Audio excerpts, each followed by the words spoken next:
બાંગ્લાદેશમાં હિન્દુઓ પર થતા અત્યાચારોના વિરોધમાં ડભોઈ ખાતે વીએચપી બજરંગ દળના ધરણા. બાંગ્લાદેશમાં છેલ્લા કેટલાક સમયથી અલ્પસંખ્યક હિન્દુઓ પર થઈ રહેલા હુમલા અને કટ્ટરપંથીઓ દ્વારા આચરવામાં આવતી હિંસાના વિરોધમાં સમગ્ર દેશમાં રોષ ફાટી નીકળ્યો છે. ત્યારે ડભોઈ નગરના વ્યસ્ત ગણાતા વડોદરી ભાગોળ વિસ્તાર ખાતે વિશ્વ હિન્દુ પરિષદ અને બજરંગ દળ દ્વારા વિશાળ ધરણા પ્રદર્શનનું આયોજન કરવામાં આવ્યું હતું.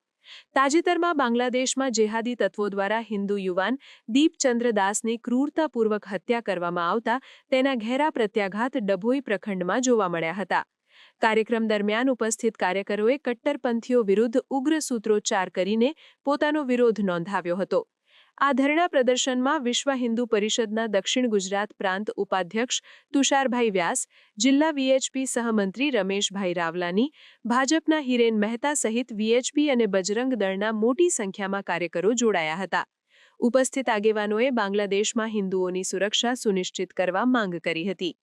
વિશ્વ હિન્દુ પરિષદના પ્રખંડ અધ્યક્ષ કલ્પેશ પટેલે આકરા શબ્દોમાં જણાવ્યું હતું કે જો હિન્દુઓ પર થતા અત્યાચારો તાત્કાલિક બંધ કરવામાં નહીં આવે તો આગામી દિવસોમાં વિશ્વ હિન્દુ પરિષદ દ્વારા જલદ અને આશ્ચર્યજનક કાર્યક્રમો કરવામાં આવશે. જય શ્રી રામ. બાંગ્લાદેશની અંદર હિન્દુઓ પર ખૂબ જ અત્યાચાર વધી રહ્યા છે અને બાંગ્લાદેશમાં દીપુ દાસને જીવતો સળગાવી દેવામાં આવ્યો છે અને કટ્ટરપંથીઓ દ્વારા. અને ભારતમાં જે બાંગ્લાદેશી ઘૂસપેઠીઓ કરોડોની સંખ્યાઓમાં છે તો ભારત સરકાર શું કરી રહી છે? ભારત સરકારે તાત્કાલિક બધા બાંગ્લાદેશીઓને ઘૂસપેઠીઓને બહાર નીકાળી દેવા જોઈએ તાત્કાલિક ધોરણે.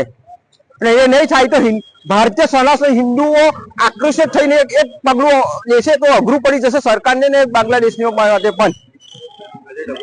આજે ડભોઈ ખાતે વિશ્વ હિન્દુ પરિષદ બજરંગ દળ દ્વારા આક્રોશ પરિવર્તન કરવામાં આવ્યું છે અને જે વિરુદ્ધ સરકારનું પુતળાનું દહન પણ કરવામાં આવેલ છે અને ભારત સરકારને ચેતવણી પણ આપવામાં આવે છે કે ભારતમાં રહેલા તમામ ગેરકાયદેસર મુસલમાનો છે બાંગ્લાદેશી એમને તાત્કાલિક કાઢવાનો ઉપાય કરે જેટલું બને એટલો જલ્દી. સરકાર ઉપર દબાણ લાવે તેની. સમાચારની અવનવી અપડેટ જોતા રહો નિખરતા ગુજરાત ન્યૂઝ સાથે. નિખરતા ગુજરાત ન્યૂઝને લાઇક, શેર, સબસ્ક્રાઇબ કરો અને બેલ આઇકન દબાવીને સમાચારની ઝડપી માહિતી મેળવો.